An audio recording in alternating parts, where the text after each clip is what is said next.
இந்த பரிகாரங்களை தமிழ்நாட்டுக்கு மட்டுமல்ல உலகம் பூராவும் உள்ள மக்கள் எல்லாம் கேட்கப் போகிறார்கள். இந்த பரிகாரங்களை உலக மக்களுக்கு தந்த சுபம் மாரிமுத்து ஐயா அவர்கள் வாழ்க வளமுடன் என்று வாழ்த்தி மகிழ்கிறேன். 12 பாவங்களுக்கும் பரிகாரங்களை மிக எளிமையாக ஏற்றமாக எல்லோரும் ஏற்றுக்கொள்ளும்படியாக அந்த பரிகாரங்கள் இருந்தது. உத்தரபாக்கியமா, திருமணமா, எதிரியும் நன்றாக இருக்க வேண்டும், நாமும் நன்றாக இருக்க வேண்டும். சில பேர் எதிரியை ஒழிக்கிறதுக்கு தான் பரிகாரம் சொல்லுவாங்க. இவர் எதிரியும் நலமாக இருக்க வேண்டும், நாமும் நலமாக இருக்க வேண்டும். அந்த அனுச நட்சத்திரத்துக்கு ஒரு பரிகாரம் சொன்னார். அந்த அருமையான ஒரு பரிகாரம். அந்த காலத்தில் தாலி என்ன அதில் போட்டுருக்காங்க, அதுக்கு ஒரு பேர் இருக்குது. என்ன பேர்? தாலிப்பனை அப்படின்னு சொல்லுவாங்க. அந்த தாலி தான் கட்டுவாங்க. அது நிறைய பேருக்கு தெரியாது. இதெல்லாம் ரொம்ப அற்புதமாக சொன்னார். அது மட்டும் இல்லை, அந்த 5ஆம் பாவத்துக்கு குழந்தை பேர் சொன்னார்கள். அது ரொம்ப அற்புதமாக இருந்தது. இப்படி நிறைய கருத்துக்களை மிக அற்புதமாக ஏற்றமாக எளிமையாக எல்லோரும் மனதிலும் படியுமாக சொன்ன ஐயா அவர்கள் வாழ்க வளமுடன் என்ற வாழ்க்கையை மகிழ்கிறேன். சார், நீங்கள்லாம் அடுப்பில் சோறாக்குறீங்களா, கேஸ் சிலிண்டரில் சோறாக்குறீங்களாம்மா? உங்களுக்கு ஒன்று தெரியுமா? பெண்கள் எல்லாம் முதல்ல யாகம் நடத்திட்டு இருந்தாங்க, தெரியுமாங்கம்மா? பெண்கள் தான் முதல்ல யாகம் நடத்தினாங்க சார். அந்த காலத்தில் அடுப்பில் சட்டியில் சாப்பாடு போட்டு வேகும்போது தண்ணி கொதிச்சிருச்சுன்னா அந்த மூலிகை சாப்பாடை எடுத்து முதல் அந்த உலையில் சுற்றி 3 தடவை யாகத்துக்கு உடம்புல அந்த தீக்குள்ளே போட்டுட்டு அப்புறம் தான் சாப்பாடு போடுவாங்க. அன்றைக்கி நோய் இல்லாமல் சாப்பிட்டாங்க. இன்றைக்கி தானே எதையும் மதிக்காமல் சிலிண்டரை பற்ற வச்சா 5 நிமிஷத்தில் குக்கர் ஆகிடுது. அப்போது என்றைக்கு இருந்தாலும் அடுப்பில் சோறாக்கும் போது பெண்கள் அத்தனை பேருமே மூலிகை சத்தி போட்டு நெருப்பில் யாகம் பண்ணின சாப்பாடு தான் சாப்பிட்டாங்க. அப்போ அவங்க எல்லாருமே யாகம் பண்ணிக்கிறாங்களா இல்லைங்களா? அது யாகம் தானுங்கம்மா. விறகடுப்பில் வச்சு செஞ்சால் யாகம் தானே. நீங்கள் என்ன பண்ணுறீங்கன்னா, இப்போது சிலிண்டரு வந்ததுனால ஒரு விஷயத்த சொல்கிறேன். உங்களுக்கு ஒரு யாகம் டெய்லி நீங்கள் பண்ணுற மாதிரி ஒரு இது வச்சுருக்கேன். அப்போ 9 மூலிகை போட்டு சாப்பிட்ட உடம்பு தான் இந்த உடம்பு. ஒரு நாள் தட்டைப்பயிறு, ஒரு நாள் பாசிப்பயிறு, ஒரு நாள் கொள்ளு பருப்பில் செஞ்சுருப்பீங்க. அன்னைக்கு நெருப்பில் போட்டு சாப்பாடு செஞ்சு சாப்பிட்டீங்க. இன்றைக்கி அடுப்பில் யாகம் பண்ண முடியல. நீங்கள் என்ன பண்ணுறீங்கன்னா, வாரத்தில் ஒரு நாள் ஆகுது, டெய்லி செய்ய முடியலைனாலும் கூட வாரத்தில் ஒரு நாள் 9 நவதானியத்தை ஒரு தட்டில், மண் இருக்குது பார்த்தீங்களா, மண் சட்டியில், மண் தட்டை மாதிரி ஒரு தட்டையில் 9 நவதானியத்தை போட்டு ஒரு மண் விளக்கு எடுத்து அது மேலே தீபம் வச்சு அடுப்புக்கு பொட்டு சந்தனம் வச்சு இந்த மண் விளக்கோட நவதானிய விளக்கு அடுப்புக்கு வைங்க. அன்னிலேருந்து நீங்கள் யாகம் நடத்துங்க சமம். அதாவது உங்களுக்கு புரியுதாம்மா நான் சொல்கிறது? நெருப்பு அந்த மூலிகை யாகம் செய்தா இல்லையா? அப்போ இதை நீங்கள் பண்ணிங்கன்னா உங்கள் வாழ்க்கையில் ரொம்ப சிறப்படையும். ஏன்னா அடுப்புக்கு யாகம் நடத்தணும் பெண்கள். அப்போ தான் நோய் குறையும். அப்போ நம்மளே சாப்பாடு செய்யறதுக்கு அந்த பொட்டு பூச்சியெல்லாம் போடலைன்னா, நம்ம அந்த அடுப்பை மதிக்கலைன்னா, அது நம்மளுக்கு பிரபஞ்ச சக்தியில் அந்த நோய் உற்பத்தி ஆகிறதுக்கு மூலிகையே காரணமாகுதுன்னு சொல்கிறேன். அப்போது இந்த அடுப்பு பரிகாரம் எதுக்காகனா, அந்த காலத்தில் பரணி நட்சத்திரக்காரர்கள்லாம் அடுப்புன்னு சொன்னாங்களாமா? பரணி நட்சத்திரமெல்லாம் அடுப்பு தானுங்கய்யா. இந்த பரணி நட்சத்திரத்தில் பிறந்துக்கிறவங்களுக்கு அடுப்பு தான். ஆனால் அசுவதி நட்சத்திரக்காருக்கு 2வது நட்சத்திரமாக வருதா? 2வது நட்சத்திரம் காசு தனதாரையா? அவங்க அடுப்பை கையில் குத்திட்டிங்கன்னா உங்களுக்கு நல்லா இருக்கும். அதனால 3 பச்சையை இந்த ஓரத்தில் 1 2 3 இந்த அடுப்பு 3 கல்லை பரணி நட்சத்திரத்துக்காரர்களுக்கு காசு வரணும் நாள். அசுவதி நட்சத்திரத்தில் பிறந்தவங்க 3 அக்குப்புள்ளி மட்டும் குத்திட்டாங்கன்னா அதுலேருந்து உங்களுக்கு காசு வரும். புரியுதுங்களாம்மா?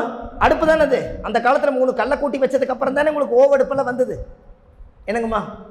இதுதான் அது விஷயம். உங்களுக்கு புரியுதா உங்களுக்கு? அப்போ இந்த அடுப்பு பரிகாரம் இனிமேல் மூதாதிகளுக்கு நீங்கள் சொல்லுங்கள். ஏன் இந்த உலகத்தில் எல்லா சாப்பிட்ட பொருளுமே அத்தனையுமே நம்ம 12 ராசிக்குள்ளே இருக்கா இல்லையா? நீங்கள் அப்பளை எதோட விட்டு வச்சிங்க? அப்பளைய நீங்கள் 12 ராசி சுற்றி வரும்போது எதோட நின்னீங்க? விருச்சிகத்தோடு நின்னீங்களா, தனுசு நின்னீங்களா?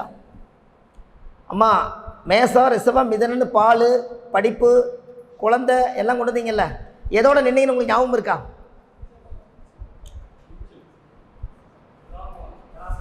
துலாம் விருச்சிகத்தோடு நின்னீங்க. இந்த பக்கம் மரணம் நின்னீங்கல்ல, 7 8ஓட நின்னோம். அதுக்கப்புறம் என்ன வந்துச்சு? அது பாதியில் நின்றுச்சா இல்லையா? நம்ம ஏதோ ஒரு டாப்பிக்கில் போகும்போது அது நின்று போச்சு. மீதி இன்னும் 5 ராசிக்கு தெரிஞ்சிருக்கணும்ல.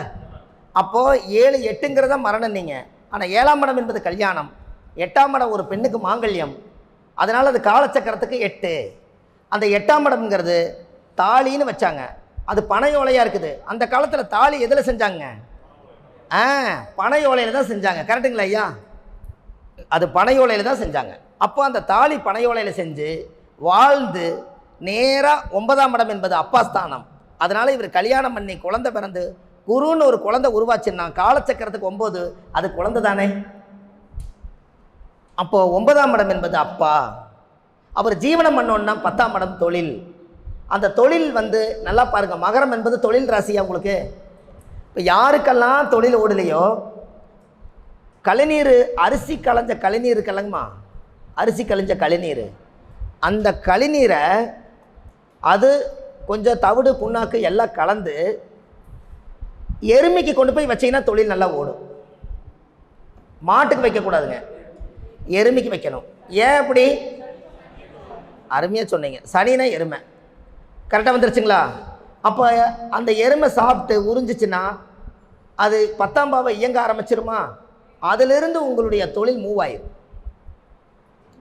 அப்போது என்னங்கம்மா, எருமை ரொம்ப கம்மி. ஆனால் கிராமங்களில் போய் ஒரு நாள் செஞ்சுட்டு வாங்க, யமன் அல்லவா அது. அப்போது 10ஆம் பாவம் நல்லா யோசிச்சு பாருங்கள். 10ஆம் இடம் தொழிலுன்னு நீங்கள் அந்த காலத்தில் என்ன தொழில் செஞ்சாங்க ஐயா? விவசாயம் செஞ்சாங்க. விவசாயம் என்ன கிரகம்? இன்னும் கொஞ்சம் சொல்லுங்கள். விவசாயம் எதில் செஞ்சாங்க? மண் என்ன கிரகம்? செவ்வாய். அப்போ மகரத்தில் என்ன கிரகம் உச்சம்? Very good. அப்போ செவ்வாய் உச்சம். செவ்வாயினா ஆயுதம். ஏர் கலப்பி போட்டு சகதின்னா சேரு முதல்ல படுத்துருக்குது. அப்படியே 10ஆம் பாவம் உழைச்சி அடிவேலுன்னு தோணுனாங்களே இல்லையா? அப்போ 10ஆம் பாவத்தில் வந்து சேரும் சகதியும் இருக்கிற இடம் எது? மகரம். அங்கே தானே முதல்ல படுத்துருக்குது.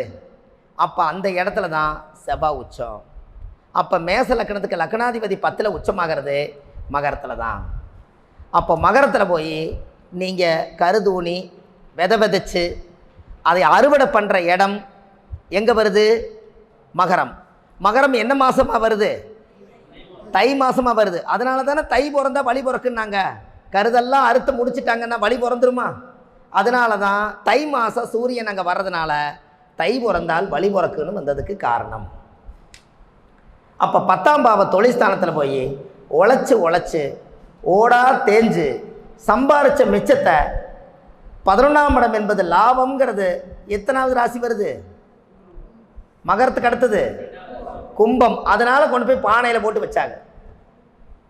அந்த பானையிலிருந்து எல்லாரும் சம்பாரித்து மிச்சத்தை பானையில் போட்டு அந்த ஊரே சேர்ந்து எல்லாரும் பார்த்துக்குங்க, இந்த வருஷம் நடவு நட்டு நெல்லெல்லாம் தானியம் எடுத்து சாப்பாடு போக மிச்சம் 11ஆம் இடம் லாபம் இந்த பானைக்குள்ளே வச்சுருக்கேன், நான் இல்லைனாலும் இந்த வம்சம் எடுத்து சாப்பிட்டுங்கன்னு வீட்டுக்குள்ளேயே செவுத்தை கட்டி பானையை போட்டு மூடி செவராக பண்ணி வச்சுட்டு அந்த காலத்தில் எல்லாரும் உழைக்க போயிட்டாங்க. இதான் 11ஆம் பாவம். அப்போ லாபம் வீட்டுக்குள்ளே இருக்கா? 12 என்னங்கய்யா? 12ஆம் இடம் என்பது விரயம். 12ஆம் இடம் என்பது மீன ராசி வருதுங்களா? மீனம் என்பது மீன், 2 மீன்கள். மீன் நாம் சாப்பிட்டோம், காசியில் போய் பார்த்தீங்கன்னா நம்மளை மீன் சாப்பிடுது. அதனால தான் அது மோட்ச ராசின்னு வச்சாங்க. எப்படி?